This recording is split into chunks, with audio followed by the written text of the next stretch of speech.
Hello, everyone. Welcome to our Valentine's Day special webinar, The Neuroscience of Love and Relationship. I'm Devi Sundar from Gloucester, UK.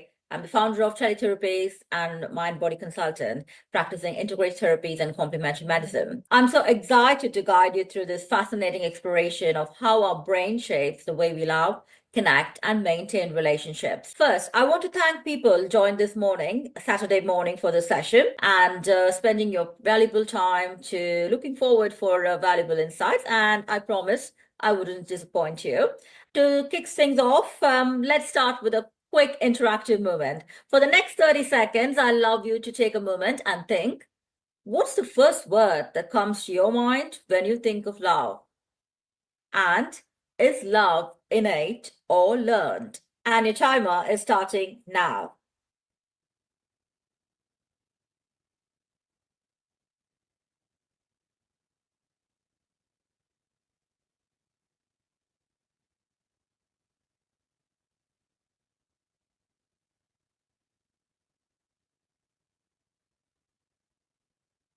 Ten seconds.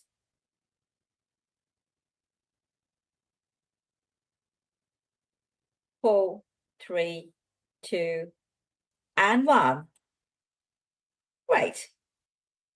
So now hold on to whatever you've written on your piece of paper or wherever you've written, made note of it. For many of us, there was a period not long back, I'm talking about 2019, 2022, where we have been in a forced hijack in our own homes. The lockdown. And that had led for some people, their relationship breakdown, increased divorce rates and increased breakdown in relationships. Yeah. And for some people, it increased the bonding. And for most others, it increased the feeling of loneliness and vulnerability, causing them more of depression and adopting a new norm, being alone as a new norm. With my background in respiratory physio, integrated psychotherapy, neuroscience coach, breathwork facilitator, and a hypnotherapist. In today's session, I'll be uncovering the neuroscience of love, Sternberg's triangle of love, how it works in our brains and how it impacts our emotions and behaviors, and how to form healthy relationship based on the knowledge you gained, how our brain works and biological system responds to love, how we can influence our own self to build a healthier and a more fulfilling relationship. And there are loads of myths of love around. So it's debunking the myths of love and learning some practical strategies to enhance relationships. And finally, an activity to wrap up with the floor open for your questions. So now let's dive into the science behind love and see what's really happening in our brains when we feel that powerful connection.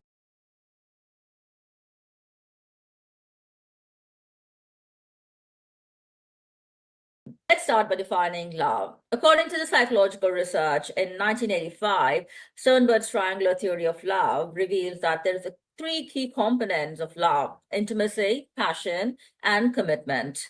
So when you hear the word intimacy, your mind might actually track back to physical connection.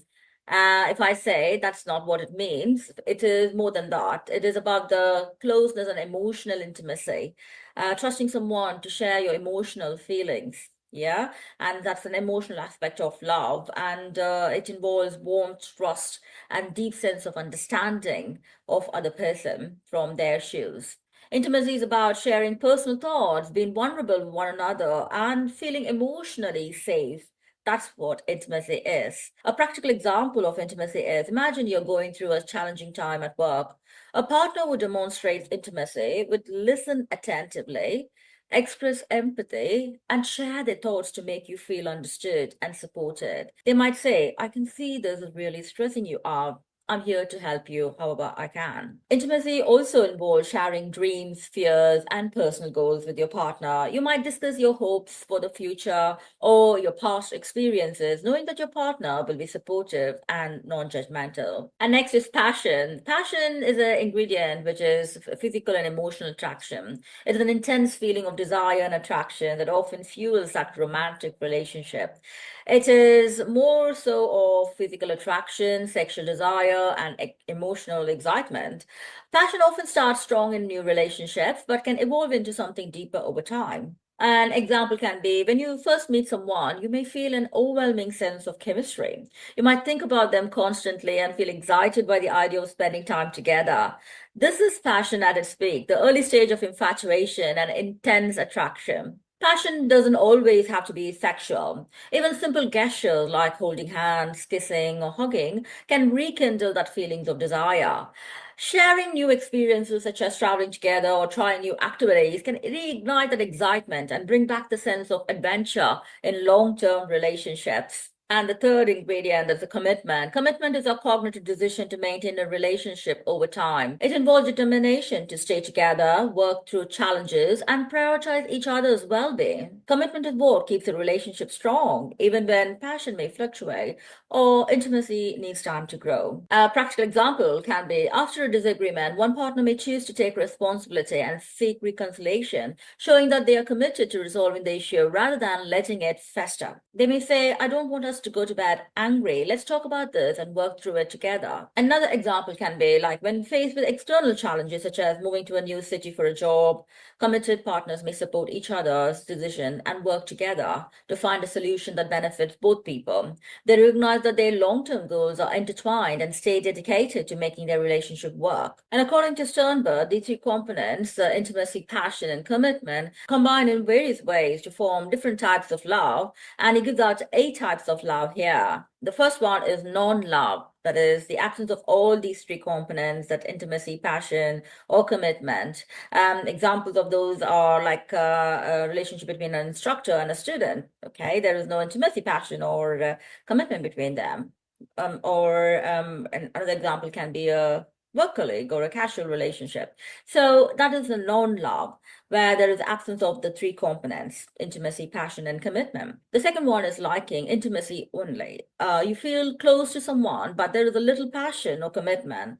This could be a strong friendship. And the third type is infatuation, where there is only passion. There is intense attraction and excitement, but no deep emotional connection or long-term commitment. That's often seen in crushes or short-lived flings. The fourth one is empty love, that is commitment only. Unhappy marriages, this type of love involves staying together for practical reasons such as children, family obligations, or financial stability, but lacks that passion or intimacy. Or in marriages in certain cultures, like in Indian culture, are only based on the commitment at initial stage in most cases, and it can develop into other forms of love based on how two people's biological and social behaviors are, and that really influences that marriage type. And the fifth one is companionate love, that is intimacy and commitment. This relationship is marked by deep friendship and commitment, with a sense of shared life goals and mutual support. Long-term marriages, where there's less passion, people sleep in separate beds or different rooms, but the bond is still strong and based on the intimacy and commitment. And I want to remind you here, the intimacy here means that emotional connection, vulnerability, and emotional safety you feel with that person, and also commitment. And the sixth form is romantic love, where there is intimacy and passion.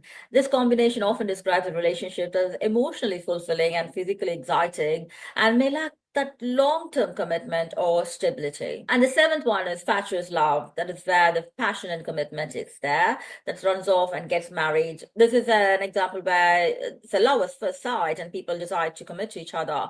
And this can be very quick, impulsive decisions to commit, often without developing that deep emotional intimacy necessary for the long-term connection in the relationship. The eighth one is the consummate love, where there's intimacy, passion, and commitment. This is an ideal form of love where all three components of love are very strong. Partners are deeply connected emotionally, passionately involved with each other, and committed to make the relationship work through good and bad times. Sternberg's triangular theory of love offers a framework to understand the dynamics of relationship, both romantic and platonic. By fostering that intimacy and passion and making a conscious decision to commit, you can create a healthy and well-rounded relationship. Remember, love is dynamic, it evolves over time, and each of these components needs attention and care to thrive. And again, love is culture specific and subjective as well. The Sternberg's triangle of love theory is more conceptual and cultural based towards the Western culture. And when we compare into the Indian culture acknowledges different types of love as well, similar to the Sternberg's triangular theory. In ancient texts like Kama Sutra and Natya Shastra, love is classified into kama, that is sensory love, physical attraction and desire, prema, that's pure love, deep and selfless love, bhakti, that is devotional love, unconditional love, often towards a deity or a guru, and Maitri, that is a compassionate love, the universal love and kindness. In Indian culture, marriage is considered as a sacred duty, dharma, emphasizing the commitment, family values, and lifelong partnership. Bollywood and mythology have romanticized love, blending the tradition with evolving modern ideals. While arranged marriages persist, love marriages, individuality, and equal partnerships are more gaining acceptance in the contemporary India. While the concept of dharma is more accepted, in India, individuals in unhappy relationships often struggle due to the societal pressure and maintain a family unity, stigma around divorce, and limited support system, especially for women. And divorce rates in India are significantly lower, though the data say that 1 to 2%, and that is mainly due to the cultural and societal norms, while the Western countries have the higher rates of 40 to 50%, driven more towards a liberal attitude and legal process, where there is more notion and important towards this biological and psychological and social constructs of love. Now, let me take you to the brain chemistry in love.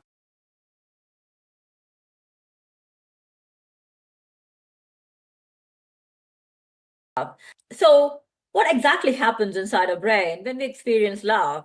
It turns out that love is more than just an emotion. It's a complex chemical and neurological process driven by the neurotransmitters and the brain activity. Think of falling in love with someone. Yeah, our brain is getting flooded with that mix of powerful chemicals, including dopamine, oxytocin, serotonin, and cortisol.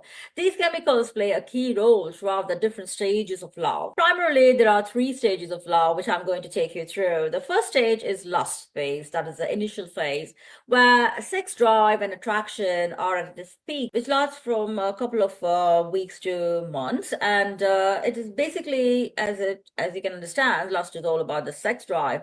And all mammals express sex drive, and human is a mammal as well, a social mammal anyway. And they crave for sexual union and gratification. This stage is driven by the hormones such as testosterone and estrogen in both genders, where it is responsible for the desire for sexual union. Males experience a higher testosterone levels consistently, while females see an increase in the estrogen roughly around every 28 days during their menstrual cycle. And in early stages of love, cortisol levels can rise, contributing to feelings of stress and anxiety. Have you ever felt like being having butterflies and nervousness when you're meeting someone in a dating during the dating relationship or a casual relationship? So that's where in the early stages of love, the cortisol raises and that increases the stress or the anxiety levels. And then the longer marriages, when you talk about, there is less sex drive, and talking about the marriages over 7 years. So they have less sex drive, but there is a heightened oxytocin, there is emotional safety and commitment in those marriages. So those marriages are bonded together for a longer time. And though there is lower levels of estrogen and testosterone. And now let's move on to the second stage, which is the attraction phase. That's from 6 months to 18 months. If you're successful to maintain that dating relationship for 6 months, then you go into a phase of attraction. And attraction phase is characterized by the passionate love and infatuation, where the energy and focus are directed towards that particular partner. That's the love object for each person who are more engaged into that. Stage is often filled with that exhilaration and thoughts of the person you are in love with. And what exactly happens in the chemical changes inside your body with the neurotransmitter, the dopamine and serotonin dominate, and it fuels your intense feelings of infatuation and excitement. And this dopamine also causes that butterfly feeling when you're around someone special. It creates that euphoric high, that heightening that sense of pleasure and excitement. And this chemical influences also the reward system. It's the same reward pathway which activates any type of addiction, like addiction to food, sex, or addiction to any drugs. It is the same reward pathway system that is activated in your brain. Where what I'm trying to point out here, the segments of ventral tegmentum area, nucleus accumbens, and prefrontal cortex. These areas are associated with motivation, pleasure, and decision making, which can be similar to the effects of that, as I mentioned earlier, the drugs or the artificial rewards. And it also activates the flight or the fight response, triggering the phase of that brain structure, which is the amygdala, which is the center for emotion and sex drive. And also it stimulates in this phase, the attraction phase, the hippocampus. Your learning and your memory is also activated, and you're learning the reward system. You're learning and retaining the memory, what actually creates that rewarding feeling inside you. So the hippocampus stores that and relates that this particular person is creating that rewarding and euphoric feeling in you, making you feel good. And also it activates the insular region, where there's an emotional processing region is also activated. And so this phase, as I mentioned earlier, the attraction phase from 6 months to 18 months. And then it moved on to the third stage, that's the attachment, where the relationship successfully over 2 years. And this stage is companionate love, characterized by calmness, security, and social comfort. It's where that oxytocin is very, very high and in spotlight, fostering that emotional bond and trust with that person. And any person having high oxytocin level can have a lower stress and anxiety levels, promoting a feeling of connection and intimacy. How this happens? Because the longer you've been with that person, attracted and engaged, and having that physical closeness through skin to skin contact, like hugging or kissing, or having hands side by side on the laps, or even sexual activity, that triggers that oxytocin, strengthening the bond, providing a sense of security and trust in that bonding. So love is deeply complex and chemical experience involving all the series of hormones and brain activities, different parts of your brain getting engaged as the relationship progresses. Now, let me take you to what happens to the brain waves. Our brain are constantly oscillating between different frequency of brain waves. When we experience emotion like love and connection, certain brain waves become more prominent. During the moments of deep emotional connection, attachment, we often see the rise of theta waves. These waves are associated with relaxation, emotional bonding, and that deep trust.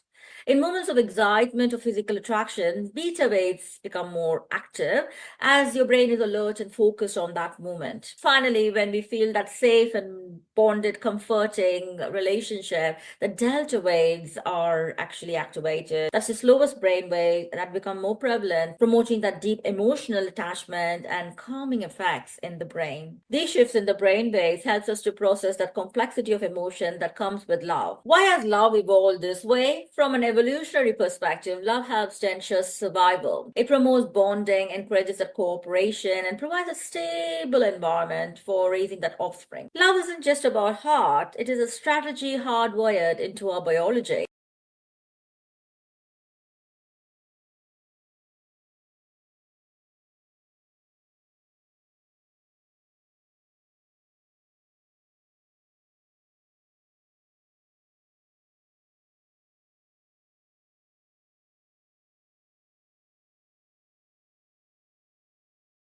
Into how neuroscience plays a role in love, emotional regulation, and communication, and how these insights can help you build stronger, healthier relationships. Let me start by talking about the attachment styles, those deep seated patterns of behavior that influence how we form and navigate relationship. You may have heard about the four primary attachment styles: secure, anxious, avoidant, and disorganized. These styles are shaped early in life based on our relationship with caregivers. But the exciting thing is that they can evolve over time, especially with the right kind of relationship experiences. Let me break this down. If you have a secure attachment, your brain is generally about managing emotions and trusting others. You're comfortable with emotional intimacy, and healthy relationships come more naturally to you.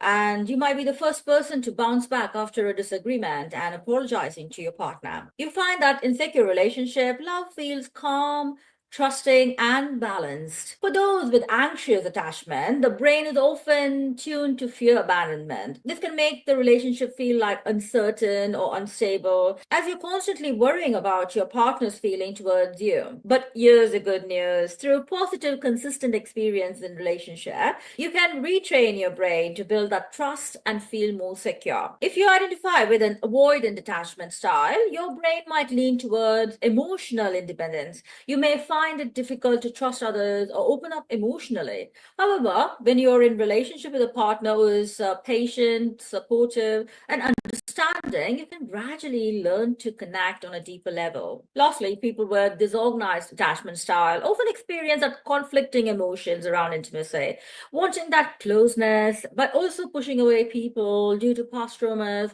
or inconsistent caregiving. For healing to occur, it requires a safe, steady partner and a commitment to understanding and reshaping those past experiences. The key takeaway here is no matter whatever attachment style you are, you can still foster a healthier and a more secure relationship. With self awareness and positive relationship experience, your brain has the ability to reshape how you form your emotional connections. Next, let's explore the brain's role in emotional regulation and empathy, the two crucial elements in maintaining a healthy relationship. When we are navigating emotions or conflict, emotional regulation is what allows us to stay calm and collected, especially in a very stressful situation. Here's how it works. The prefrontal cortex, the part of your brain responsible for rational thinking and decision making. It's what helps you to think before you react, especially during tense moments. However, there's another part of your brain, the amygdala, that's often called the fear center. When the amygdala gets activated, it can hijack our emotional response, making us react defensively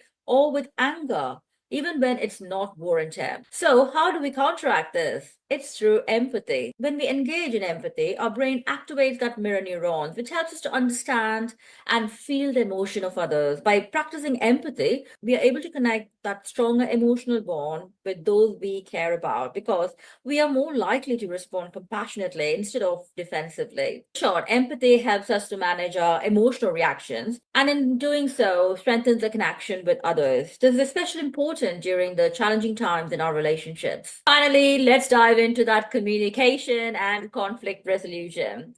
Disagreements are a natural part of any relationship, but how we handle them is what really matters. During conflict, our brain stress response kicks in, triggering that defensiveness, aggression, or a desire to withdraw. So, how we can improve communication and navigate conflict more effectively? One simple but a powerful shift is changing the way we communicate. Instead of saying, "You never listen to me," try rephrasing it to, "I feel honored when this happens." This subtle change, moving away from the blame and towards expressing your own feelings, does something incredible to your brain's stress response. It reduces the activation of the flight or the fight response, which makes it easier for both parties to engage in a productive and a calm conversation. Remember, the way we communicate can either escalate or de escalate a situation, and a small shift in how we express ourselves can make this big difference in keeping the relationship more healthy and balanced.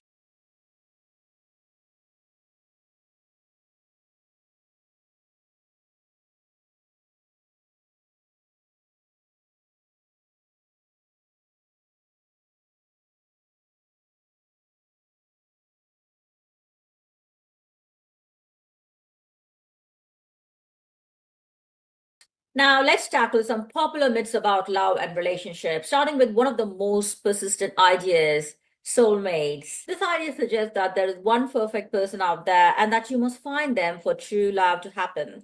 But the science tells us a different story. In reality, love is about effort, mutual growth, and shared experience, not about finding that perfect other half.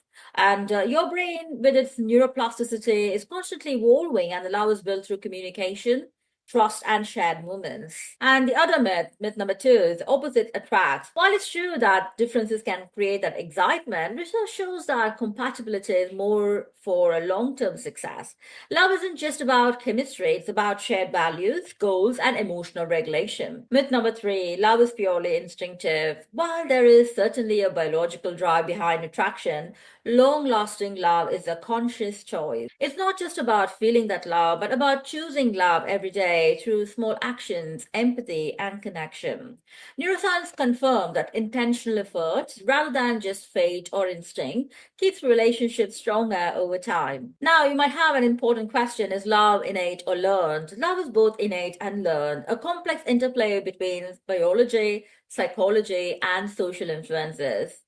Why I say love is innate, because the biological foundation is driven by the neurochemical actions, as I discussed earlier, part of the webinar, like oxytocin, dopamine, serotonin, that creates a bonding between that two individuals in love. A newborn baby instinctively seeks detachment with the mother, showing that love and connection are hardwired for survival.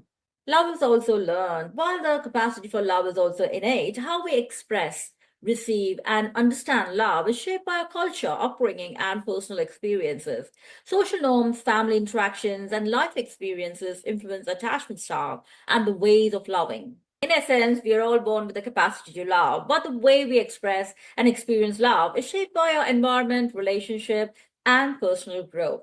The science of love teaches us that love unfolds in three key stages: that's lust, attraction, and attachment, each influenced by biological, psychological, and social factors. Sustaining love isn't about luck or fate, it's about conscious effort, mutual growth, and shared experience. Love is powerful, rewarding, and deeply connected to a sense of security. Our behaviors in relationship is shaped by both biological and early childhood experiences, making that way to connect with our partner closely is tied to our early childhood experience. So let me break love down into something actionable. L stands for listen with an open heart. O stands for observe emotions without judgment. V stands for value connection and commitment. And E stands for empathize to strengthen bonds. My next part in this webinar is going to focus on the practical strategies to improve relationship quality and reduce conflict, not only to enhance your emotional well-being, but it also has a lasting positive impact on child development.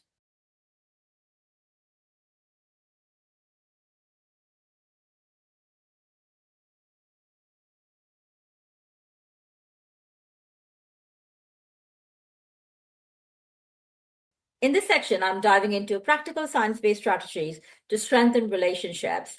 Relationships aren't just about emotions, they are deeply connected to our brain and body.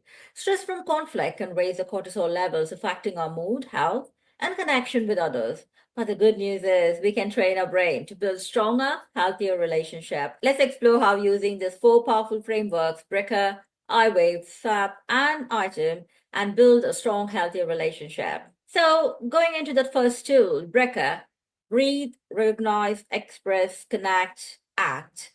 A simple and yet powerful way to enhance emotional connection and communications in relationships. Talking about the first part, breathe. Have you ever noticed how stress makes you react before thinking? When emotion runs high, take a deep breath. This calms your brain fight or flight response and helps you approach the situation with more clarity. Let's try it together. Inhale for 4 seconds. 1, 2, 3, 4.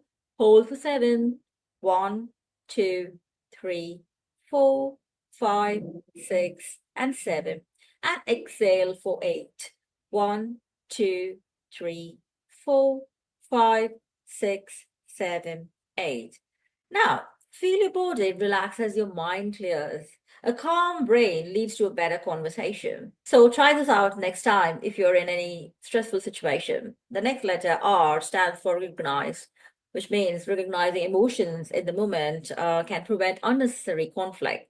Neuroscience shows that self-awareness activities like rational thinking, giving us control over how we respond. Instead of reacting impulsively, pause and ask yourself, what am I feeling right now? This simple step can make a huge difference in how you communicate. And the third letter, E, stands for express. It's about clear communication, keeps relationships stronger. Instead of blaming, you never help, try a I statement. I feel overwhelmed and would love your support. To shift that conversation from blame and conflict to collaboration, keeping both partners in a regulated emotional state. And the fourth letter, C, stands for connect. Shared experience release dopamine, strengthening that emotional bonds. Try any new activities together, whether it's cooking, traveling, or even learning something new. Novel experience can deepen the connection and keep the relationship more exciting. The fifth letter, A, stands for act. Love is built on small, consistent actions, a compliment, a thoughtful gesture, or simply setting aside time for each other boosts that oxytocin, the bonding hormone. What one small action you can do today to strengthen your connection? Now, let's talk about mastering your self-awareness with IWAVE. That's all about emotional regulation. This IWAVE model helps you to process that emotion effectively and avoid that reactive behaviors. So let's again go by each letter. I stands for identifying the emotions as they arise. Name what you're feeling, which would increase your emotional intelligence. And second letter, W, stands for witness. Witness your reactions without judgment. Instead of labeling emotions as good or bad, observe them with curiosity. The third letter, A, stands for accept. Accept your emotions rather than suppressing them. Feelings are temporary, so acknowledging them helps you to move with ease. And the fourth letter, V, stands for validate. Validate both your own emotions and your partner's emotions as well. Validation builds trust and emotional safety. And the fifth letter, E, stands for engage. Engage meaningfully. Listen actively, just not by nodding your head, but actively engaging in the emotion. Share openly and stay present in the conversation. One little activity to help you to own up your emotional regulation skills. Throughout the day, pause and name the emotions you're feeling. Note the intensity and any physical sensation related to those emotions. This strengthens your emotional awareness and prevents any impulsive reactions. Moving on to the third framework, strengthening your relationship with SAPP, connection check-in. It's a simple practice that deepens emotional understanding and improves communication. The letter S stands for self-awareness, as identify and share feeling. Each partner reflects on their emotions and shares, right now, I feel because. Avoid blame. Focus on your own feelings. And the next letter, A, stands for adaptability. Pause and reset. Take a 30-second pause. Breathe deeply or hold hands.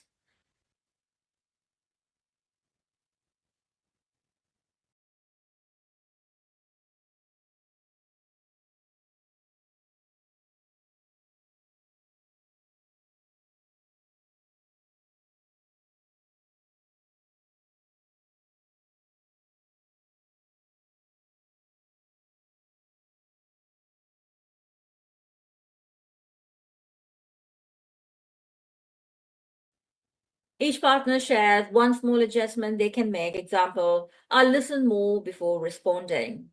And the third letter, P, stands for positive reframing. That is challenging your assumptions. Pick one negative thought and reframe it. Instead of, they don't care about my feelings, try, maybe they are overwhelmed too. Discuss how this shift changes your perspective. And the fourth letter, P, stands for active listening exercise. One partner speaks for 2 minutes while the other listens without interrupting. The listener then summarizes what they have heard without adding opinions, and then switch roles. End with a kind statement. We are both doing our best and we'll work through this together. If comfortable, share a small gesture of connection like hugging, holding hands, or a smile.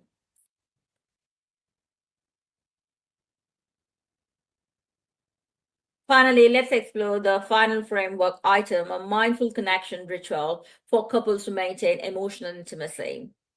The letter I stands for intention. This is about setting the emotional goals together. Sit facing each other, take a deep breath together. Each partner shares one emotional goals. For example, I want to listen with patience. And the second letter, T, stands for thought awareness. Challenge your negative pattern. Each partner identifies one negative thought they have in conflicts, then reframe it into a constructive perspective. Third letter, E, stands for emotional regulation. That is about staying centered together. Try a 30-second synchronized breathing exercise. If tension arises, use a grounding technique like holding hands or repeating a calming phrase.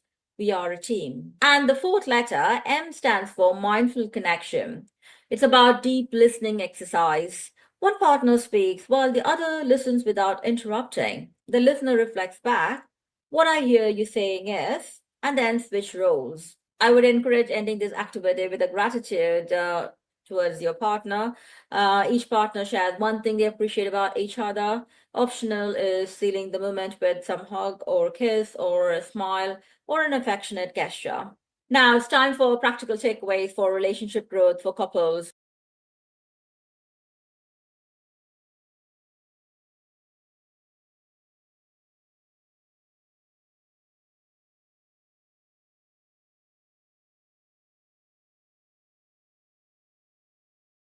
To build intimacy, regular emotional check-ins, deep, meaningful conversation, and being vulnerable, expressing emotions openly will help you to build that stronger intimacy.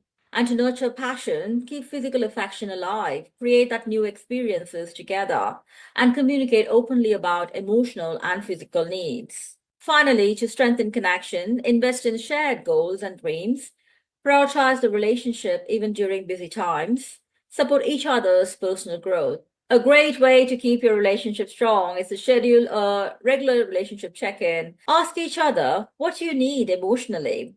What new experiences would excite you? What shared goals can we set? Focusing on these three areas, you can connect a relationship that is very connected, exciting, and enduring. At the end of the day, relationships aren't just about emotions, they are about actions. By practicing self awareness, communication, and emotional connection, you're actively shaping a stronger, healthier relationship. Love isn't just something that happens, it's something we create consciously every single day. Before we wrap up, a final activity, take a few minutes to reflect on your relationship, romantic or otherwise. What's one thing that you appreciate about them, and what's one small action you can take to nurture them? Write it down and hold yourself accountable. Thank you for being here today. I hope you take these strategies and start applying them in your own relationships. Now, let's open the floor for questions. Feel free to drop them in the chat, and I love to discuss any thoughts and insights you have.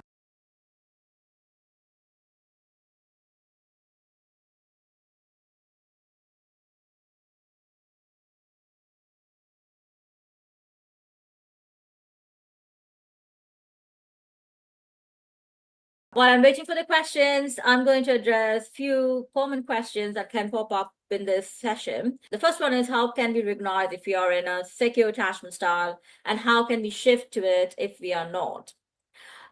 Secure attachment style is marked by trust, comfort, and intimacy, and your ability to communicate the needs without fear or abandonment. If you're in a secure attachment, you're likely to feel ease before yourself with your partner, and you're able to both give and receive affection. A practical example is, think about how you react to disagreements. If you feel comfortable discussing your emotions and find that you can bounce back after conflict, you're likely to be a secure attachment style. If you're anxious, that is feeling clingy or avoidant, keeping emotional distance, then you can begin shifting by becoming more self-aware.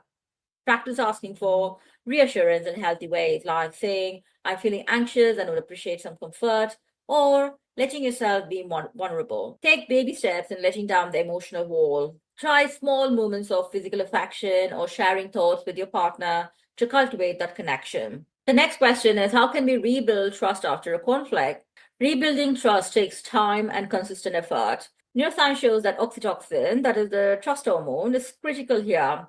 Repeated positive interactions, such as being honest, following through promises, and creating moments of reconnection, will help you to restore that trust. The next question, how can we manage emotional reactivity during conflicts? Managing emotional reactivity is very important to avoid the conflict escalation.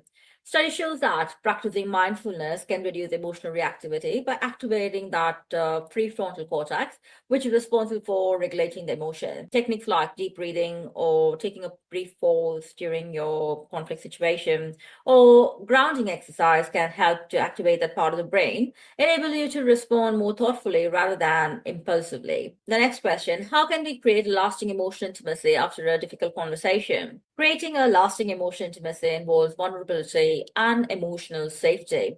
Research indicates that sharing your feelings openly and responding with empathy creates a secure bond between partners.